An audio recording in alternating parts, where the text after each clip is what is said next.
El periodo Amarna, el periodo amarniense. ¿Qué es el periodo Amarna? Después del tiempo de Tutmosis III, ese poderoso faraón, hubo una época en Egipto conocida como el periodo Amarna. Y el faraón que fue adorado en este periodo fue Amenhotep III. Aquí podemos encontrar un cambio de adoración de Amón a otra forma religiosa conocida como atonismo.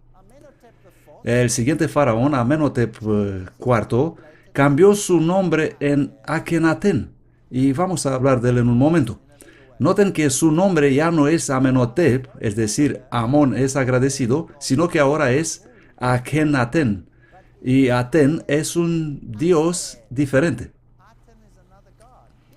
Aquí tenemos un cambio en la religión de Egipto, una cosa formidable. Egipto cambió su religión. Y luego hubo otro faraón llamado Tutankaten. Y este tuvo también este Aten junto a su nombre, pero cambió luego su nombre otra vez en Tutankamón. Por lo tanto, ¿qué pasó aquí? Otra vez un cambio de religión. Así que hubo un corto periodo de tiempo en la historia de Egipto cuando los faraones cambiaron su religión, pasando de la adoración a Amón a la adoración a Aten, y luego de la adoración a Aten de vuelta a la adoración a Amón. Y hubo guerra religiosa en Egipto. ¿Sabían eso? Muy interesante. Vamos a echar un vistazo a esta formidable historia. Este es el Deir el-Bari, el famoso templo y la tumba de la formidable mujer faraón que fue Hatshepsut. Y aquí están las ruinas de lo que había sido la universidad donde probablemente Moisés había sido educado. Este es el templo tumba, una estructura asombrosa. Al visitarlo puedes ver que las imágenes de Hatshepsut fueron prácticamente borradas de las paredes, destruidas, eliminadas. Solo dejaron las marcas de la antigua adoración pagana, todo lo demás fue destruido.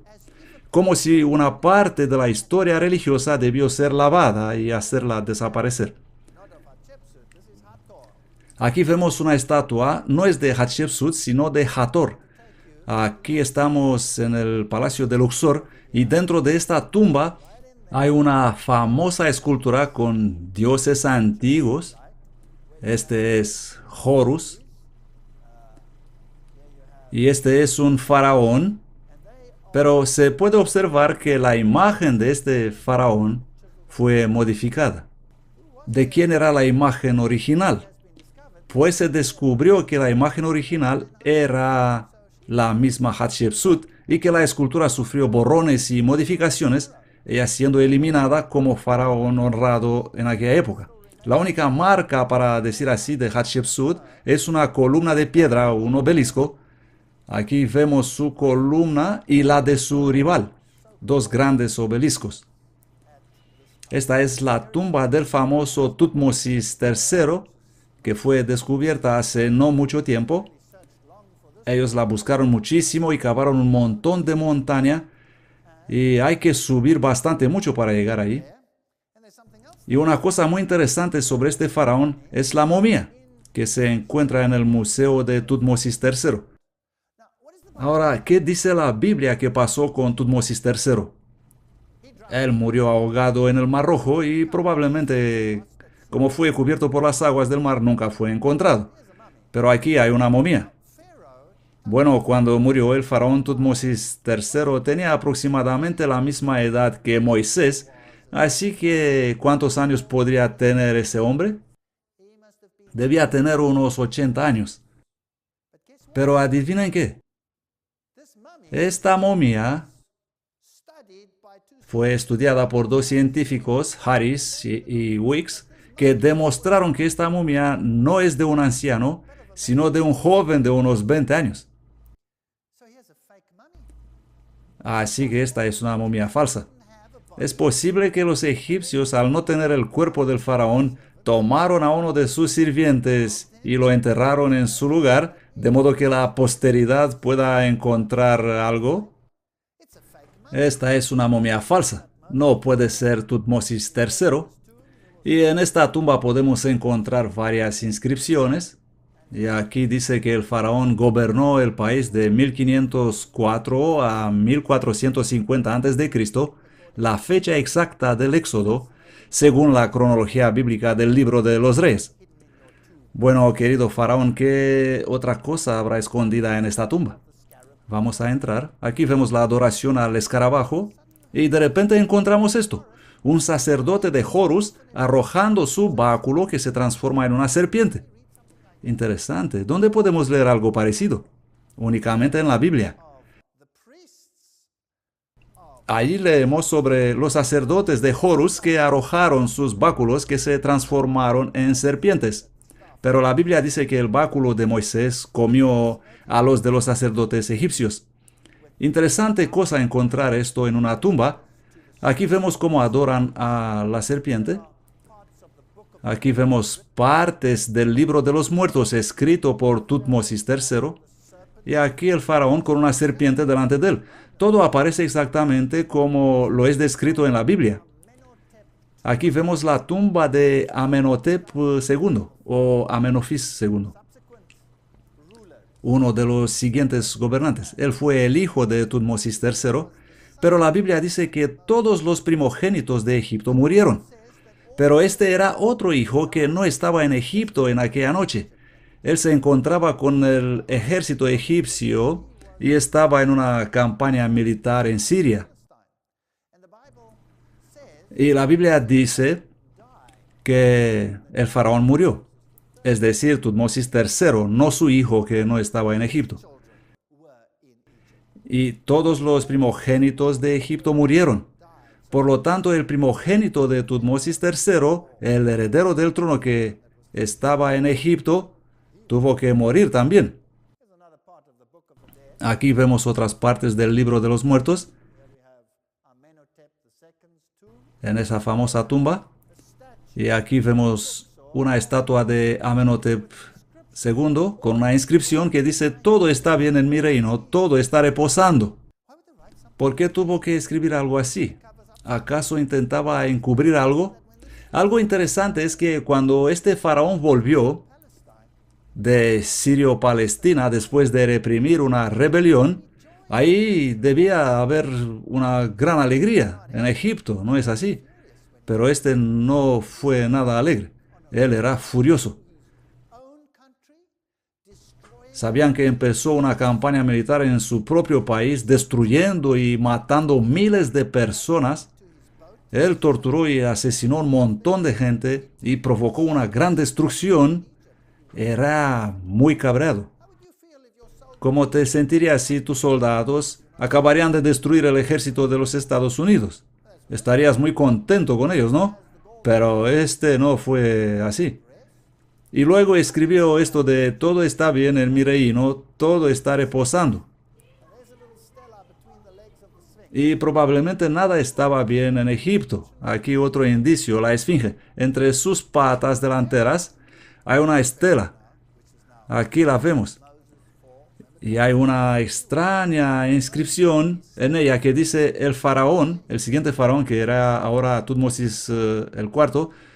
Recordamos que Tutmosis II fue el poderoso faraón, luego su hijo Amenhotep II, que no estaba en Egipto y que volvió y destrozó todo en su país. Y su hijo estaba obviamente en Egipto en el tiempo de las plagas, así que su primogénito murió. Y ahora el segundo nacido sería el siguiente faraón, pero ¿cómo explicarán ellos eso a la posteridad, cuando normalmente el primer nacido debía ser faraón? Pues así lo explicaron, como podemos leer en esa pequeña estela de aquí. Hola, Tutmosis IV. Yo sé que tú eres el segundo nacido de Amenhotep, pero hay algo de polvo entre mis pies, y si tú los vas a limpiar, yo te voy a hacer a ti el segundo nacido, el siguiente faraón. Y él lo hizo y por eso llegó a ser faraón. ¿Podéis creer eso? ¿Podéis creer que el segundo nacido llegó a ser faraón porque había limpiado el polvo de los pies de la esfinge? ¿O es más probable que el segundo nacido llegó a ser faraón porque el primogénito estaba muerto? Vamos a hacer un poco de investigación. La religión había cambiado. El poderoso Tutmosis III muere en el día del Éxodo, cuando los hebreos salen de Egipto en esa destrucción en el Mar Rojo. Y no solo eso, pero no existe su cuerpo y hay la momia de un joven en lugar de la suya. Luego un segundo nacido reina en lugar de un primogénito. Aquí es la tumba de Tutmosis IV, vista por dentro, y la cámara con las deidades pintadas que protegen sus restos mortales. Y luego su hijo es Amenhotep III. Todavía existía la adoración de Amón, pero este faraón cambió su religión. Y de repente él fue muy impopular. Amenhotep III tenía problemas, así que sus estatuas e imágenes fueron también eliminadas de las paredes.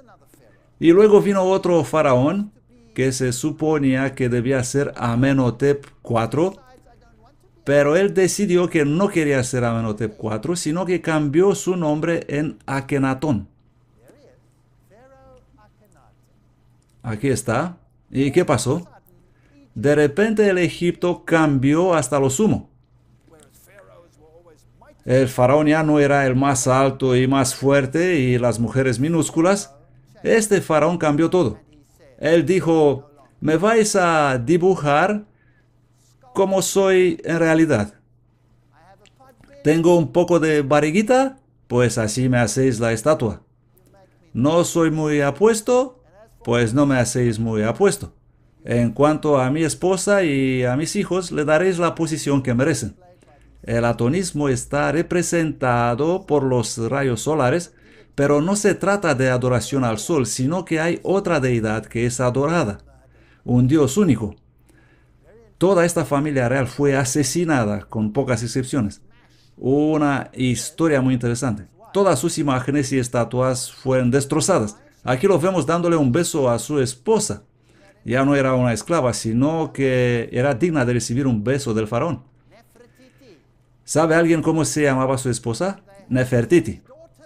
Bondad de Atón, la bella ha llegado, así se traduce. Ellos tuvieron 6 hijas. El nombre de una de sus hijas fue Akesempatón, nombre que contiene el Atón y se traduce como la que vive por Atón. Este faraón desalojó la capital que era sumida en la religión pagana y decidió trasladarse en la otra parte del Nilo, más arriba, y le puso el nombre de Aketatón. Así que Akenatón, Nefertiti y su hija Akesempatón, todos estos nombres están relacionados con un nuevo dios llamado Atón, que gobernaba el Egipto. Y ahora una gran intriga tuvo lugar.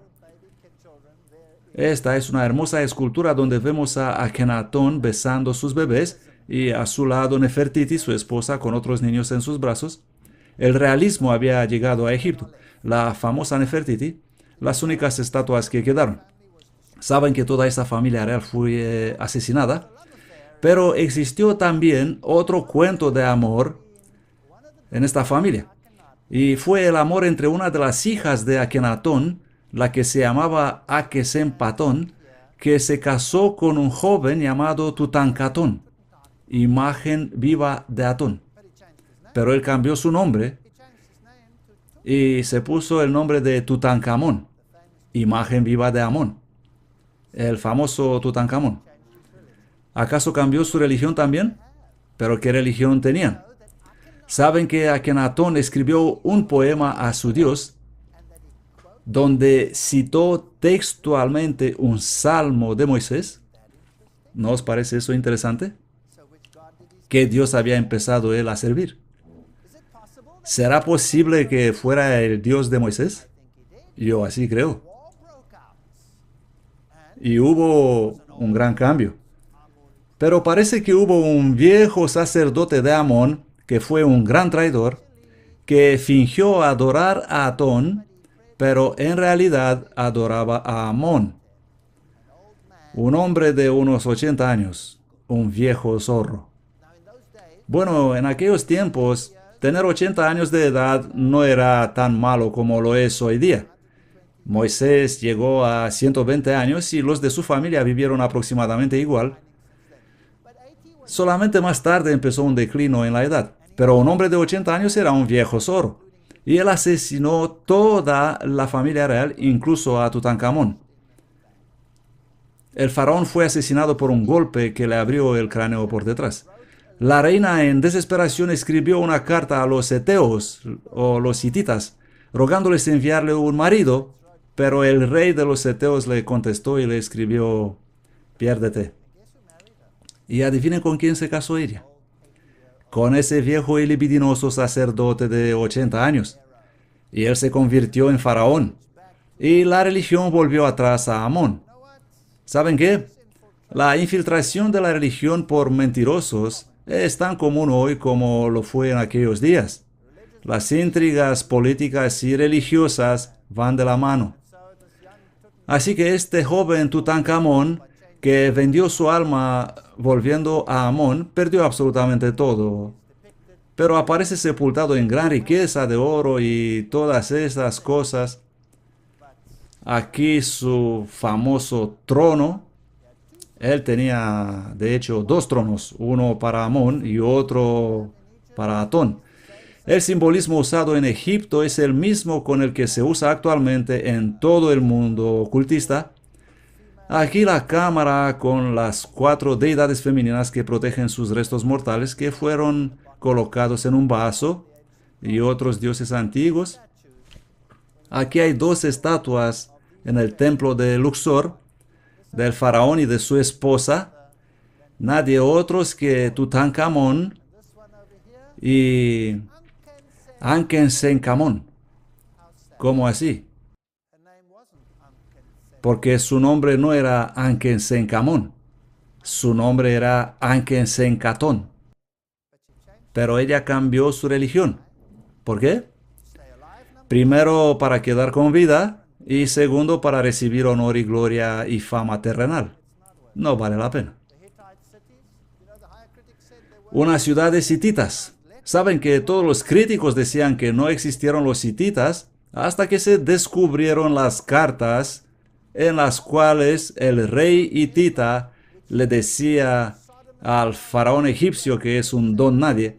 Aquí vemos las cartas, las tablillas de Ebla.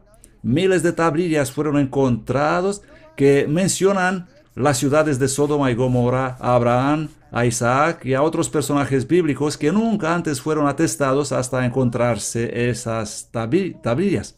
¿Saben qué? Creo que el éxodo ocurrió exactamente como está descrito en la Biblia, pero el Egipto encubrió este evento y esperó hasta que vino Ramsés con su adoración al dios Amón para que el mundo sea bien confundido en la historia.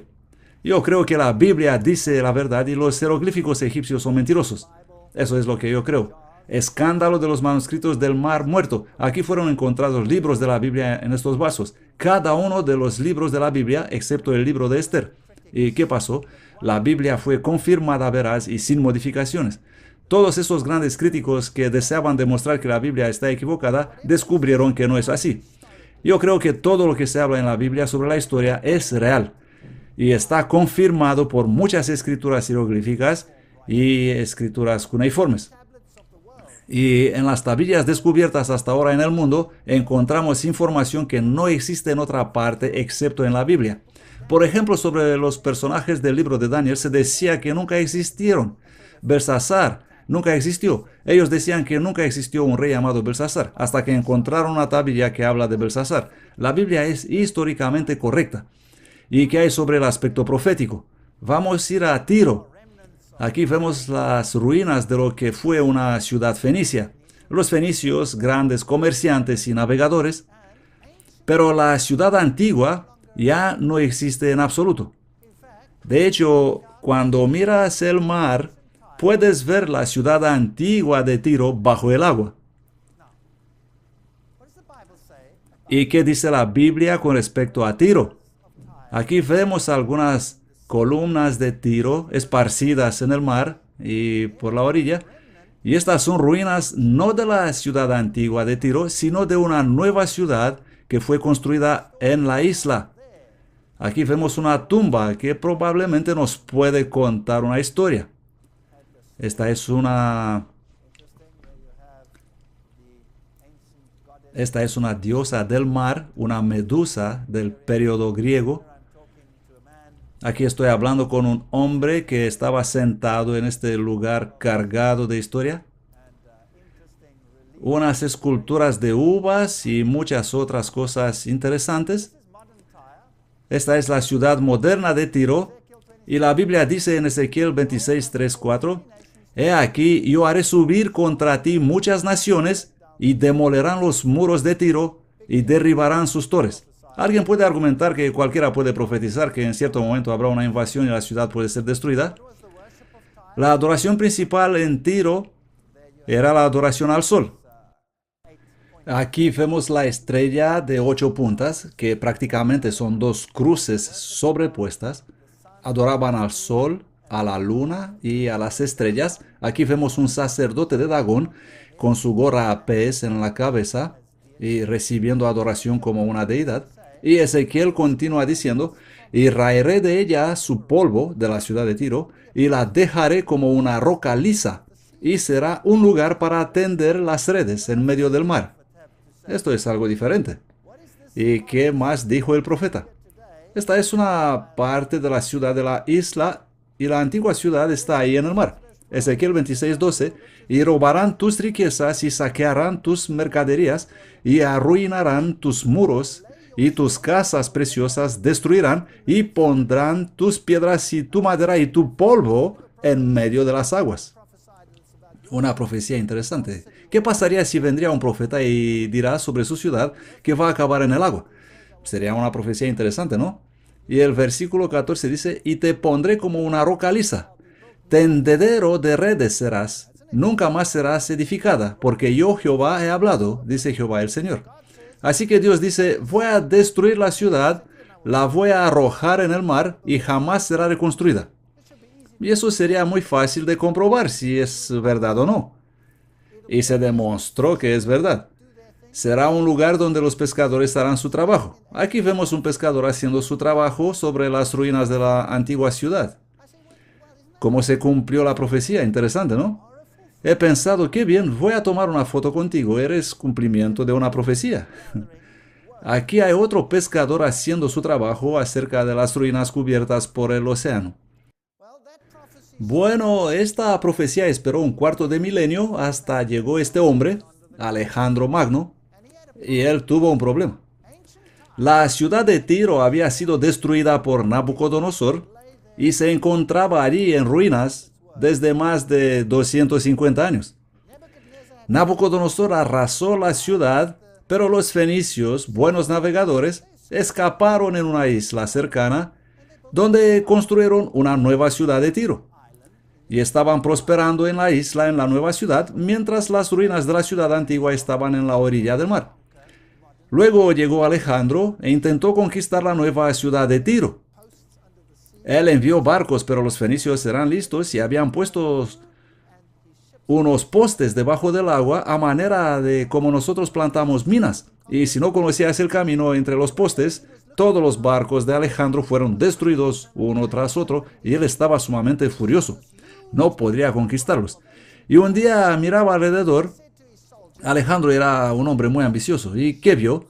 Vio esos enormes montones de escombros de la antigua ciudad de Tiro y les dijo a sus soldados, si no podemos llegar con los barcos, ¿veis esos escombros? Arrojadlos en el mar y construidme una autopista hasta la isla.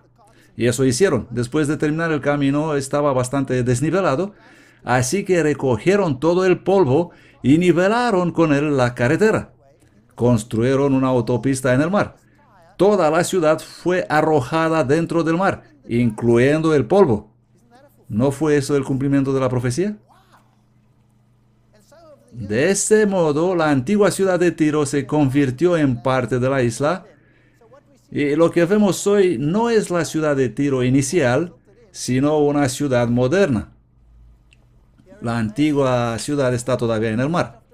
La historia antigua de Myers, página 121 en inglés, Alejandro el Grande, después de un memorable asedio, capturó la ciudad de Tiro y la transformó en ruinas en el año 332 a.C. Tiro nunca se recuperó del desastre. La mayor parte del lugar, que una vez fue una gran ciudad, es ahora liso como la superficie de una roca, un lugar donde los pescaderos que aún frecuentan el área tienden sus redes para secarse. La profecía bíblica cumplida al pie de la letra, desafiando la palabra de Dios por 250 años, pero finalmente todo se cumplió con exactitud. Ahora, si las profecías antiguas se cumplieron con tanta precisión, ¿cuánto más lo harán las profecías modernas? ¿Podemos nosotros confiar en la Biblia y en su palabra profética? Dios dice, acordaos de las cosas pasadas desde la antigüedad, porque yo soy Dios y no hay más Dios, ni nada semejante a mí, que anuncio lo por venir desde el principio y desde la antigüedad, lo que aún no se hizo, que digo, mi consejo permanecerá y haré todo mi placer. No juguemos con Dios. Un aspecto final que deseo traer sobre la arqueología es la historia de una famosa ciudad tallada en piedra. Petra, la ciudad de Petra. La Biblia relata la historia de una ciudad excavada en la piedra maciza. Por supuesto, los críticos se divirtieron mucho tiempo diciendo que ese es un cuento de niños y que no existe tal ciudad tallada en piedra maciza. Petra se traduce como piedra. Bueno, luego fue descubierto en nuestros tiempos modernos por unos arqueólogos que se disfrazaron de beduinos y consiguieron llegar hasta la ciudad. Abdías 1, 2, 4 dice, así dice Jehová el Señor en cuanto a Edom. Los edomitas son los descendientes de Esaú. He aquí te he hecho pequeño entre las naciones, abatido eres tú en gran manera. Tú que moras en las hendiduras de las rocas, que dices en tu corazón, ¿quién me derribará a tierra? Aunque te remontares como el águila, aunque entre las estrellas pusieres tu nido, de allí te derribaré, dice Jehová. Los críticos decían, qué basura, ese cuento de una fortaleza de piedra maciza. Bueno, hoy sabemos que Petra, la ciudad tallada enteramente en piedra, existe. No se llega a ella fácilmente porque se debe pasar por un estrechísimo desfiladero como un canal, tan estrecho que se puede tocar con los dos brazos. Era prácticamente imposible de conquistar esa ciudad. Entonces, ¿cómo fue destruida? Fue colapsado por el declino económico. Las rutas comerciales cambiaron. Vamos a visitar la ciudad. Al entrar por ese pasillo, por ese desfiladero, la primera vista de la ciudad es esa. A medida que avanzamos por el desfiladero, el camino es de vez en cuando más ancho, luego vuelve a estrecharse. Esos deben haber sido unas fantásticas esculturas. Aquí vemos un camello conducido por un hombre. Solo quedaron las patas del camello aquí abajo, el resto se ha erosionado y la escultura ha desaparecido. Hermosas fotos de los antiguos altares. Esta es la primera escultura que encontramos al salir del estrecho desfiladero, el hermoso templo Al-Kazej, o el tesoro. Magnífico. Las leyendas dicen que el oro de Egipto cubría esas paredes, pero por supuesto nada fue encontrado ahí. La diferencia entre estos edificios y otros parecidos es que estos fueron excavados, fueron tallados directamente en la roca.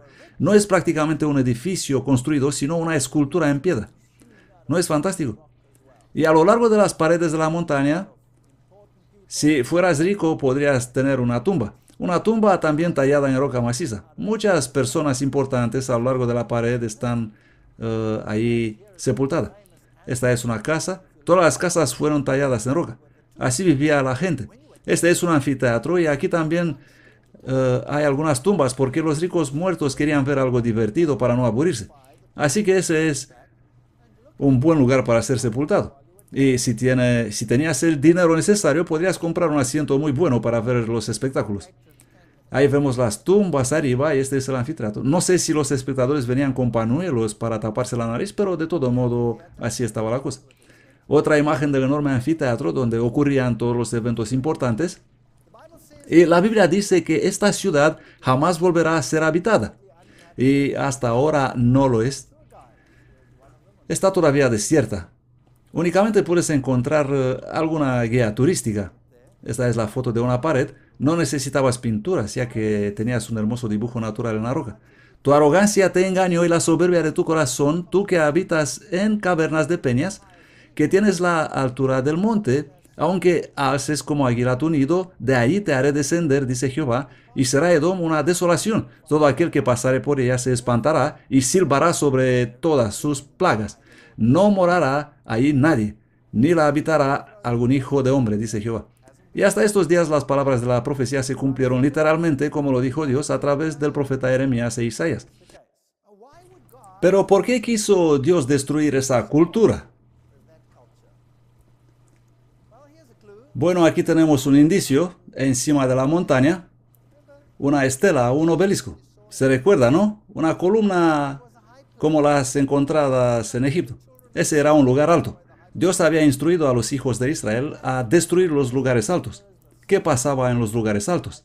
Aquí vemos una escalera que conduce al lugar alto. Y lo que es interesante es que hay muchos lugares altos. Por supuesto, este era un lugar donde se ofrecían sacrificios. Y en muchos de esos lugares altos se traían sacrificios humanos. Sus dioses tenían que ser apaciguados con sacrificios humanos. Y habitualmente era una joven mujer la que era sacrificada.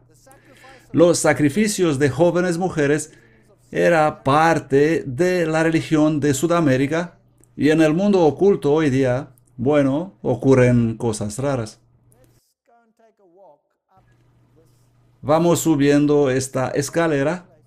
Este es el lugar alto mejor preservado del mundo. A medida que subimos más y más, podemos ver hermosas imágenes de Petra. El obelisco se ve cada vez mejor, y aquí es el cartel que anuncia el lugar alto para sacrificios. Y al llegar arriba, encontramos en realidad dos estelas. Esta es una, esta es la otra. Una se llama Dushara y la otra se llama el Uzá. ¿Y qué significa eso? Aquí están los dos obeliscos. Hay un amigo mío y en el otro obelisco estoy yo fotografiado. Y estas dos estelas representan el aspecto masculino y femenino de una deidad. Por eso se colocaban una al lado de otra, una representando la parte masculina y la otra la parte femenina.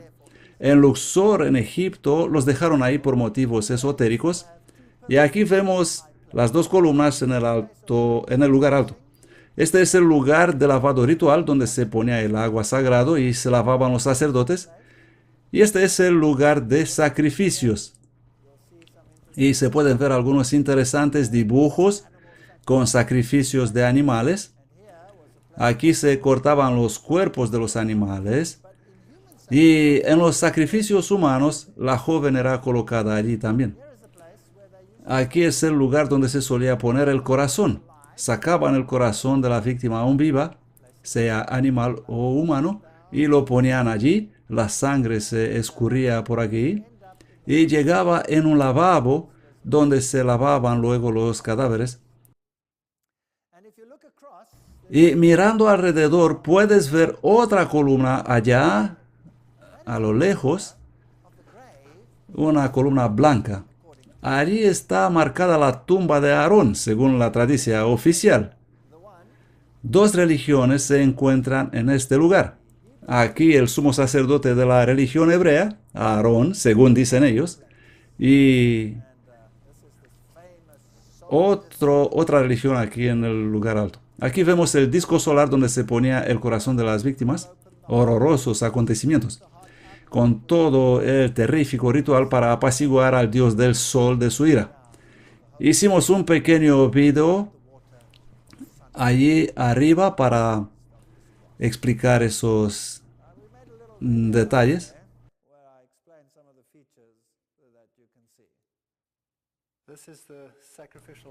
Este es el lugar alto para sacrificios aquí en Petra. Aquí se colocaba el corazón de la víctima. La sangre se escurría hasta el lavabo y ahí quemaban el cuerpo. Los dos obeliscos solares, Dushara y el Uzaj, y cuando el sol salía por la mañana e iluminaba la parte superior de la estela, se hacía el sacrificio.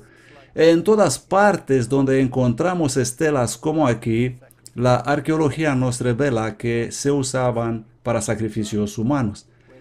Así hemos encontrado en Giza, en Israel, donde se encontraron también cadáveres de adultos y también de niños que habían sido sacrificados al dios Sol.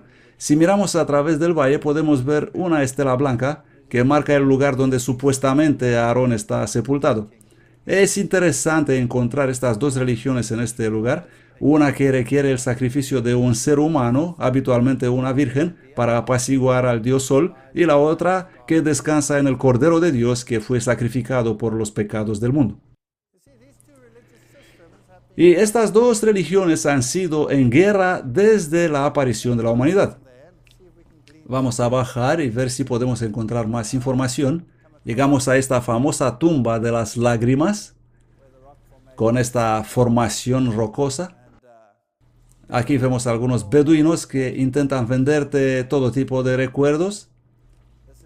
Esta es la famosa fuente del león, porque había una fuente ahí en el pasado. Aquí vemos una construcción. Por supuesto, además de las estructuras talladas en piedra, había también algunos edificios construidos. Y este de aquí era el templo de Isis. La adoración de Isis y de Osiris, los sacrificios humanos para calmar a Dios, los humanos que eran dioses también. Esa era la religión en aquella época, una religión panteística. Y también algo muy interesante es encontrar este símbolo de un león alado. Y vamos a tener una conferencia sobre Daniel capítulo 7, donde vamos a ver que el imperio babilonio era representado en la Biblia por un león con alas de águila. Y aquí lo vemos, no es una broma. La Biblia sabe exactamente qué símbolos utilizar y solamente las herramientas arqueológicas modernas pudieron revelar estas evidencias bíblicas. Aquí vemos dos camellos, no tiene nada que ver con nuestro tema, simplemente me gustan los camellos que son tan feamente bonitos. Mi amigo que subió también la otra ladera de la montaña, porque luego nos fuimos al otro lado de la montaña, y después de subir algunas montañas en un solo día, llegas a ser bastante cansado, así que él cogió un burro. Tomé algunas fotos en el camino pensando, qué triste que muchos en el mundo no saben nada sobre la salvación en Cristo Jesús.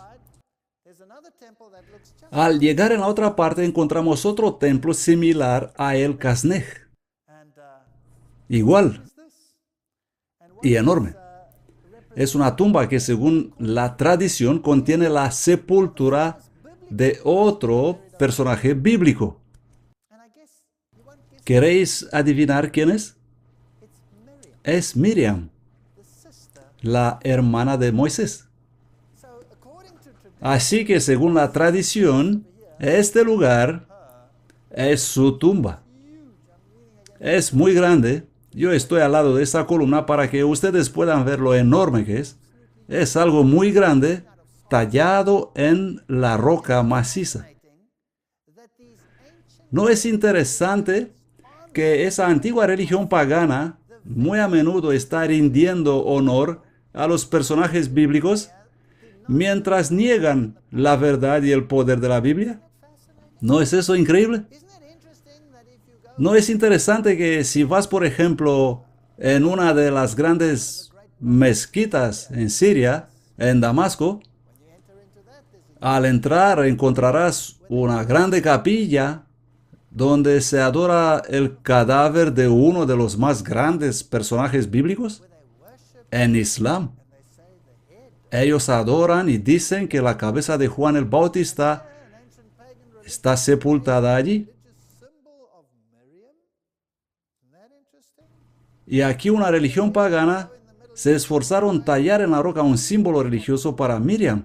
Eso es muy interesante. Por todas partes en el Oriente Medio vas a encontrar las tumbas de grandes personajes bíblicos tenidos en gran honor. Incluso los profetas son honrados y les construyeron bonitas tumbas y todo tipo de cosas.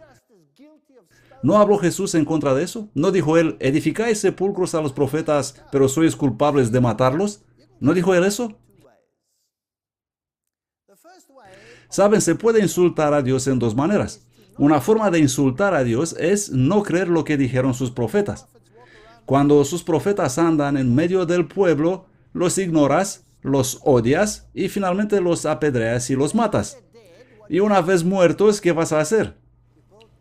Vas a edificar enormes tumbas para ellos y los vas a honrar en lugar de su sepultura. Y la gente viene y ora al pie de la tumba y honran al profeta. Hola, ¿quién se supone que debe recibir nuestra adoración? ¿Dios o los profetas? Dios. Y se deshonra a Dios dos veces. Cuando oras a una persona para salvarte, como orar por ejemplo a Abraham, ayúdame, o a otra persona, ayúdame, y sacas a Dios de la ecuación, eso es deshonrar a Dios. Y no escuchar a sus profetas es deshonrar a Dios también. Los profetas son seres humanos como nosotros. Ellos sirvieron a Dios y van a recibir su recompensa en el cielo. Ellos serán honrados en el cielo, pero no son Dios para que nosotros oremos a ellos. Oremos a Dios y a ninguna otra persona. Se deshonra a Dios cuando oramos a sus profetas o despreciando a sus profetas. Bonitos lugares. Y es tan extraño que debe haber tanto revuelo. En la otra parte de la montaña encontramos interesantes lugares con connotaciones religiosas. Una de las cosas que encuentran a menudo son estas tres arcadas. Y siempre el del medio es más grande. Es muy común eso en la adoración pagana. Debido a que ellos tienen tres deidades. Es la figura del Padre, de la Madre y del Niño. Adoración al Padre, a la Madre y al Niño. Es muy prominente en las religiones antiguas. ¿Y creen que hoy eso ha muerto? Oh, esa adoración está bien y bonita y prosperando en las grandes religiones del mundo estos mismos días.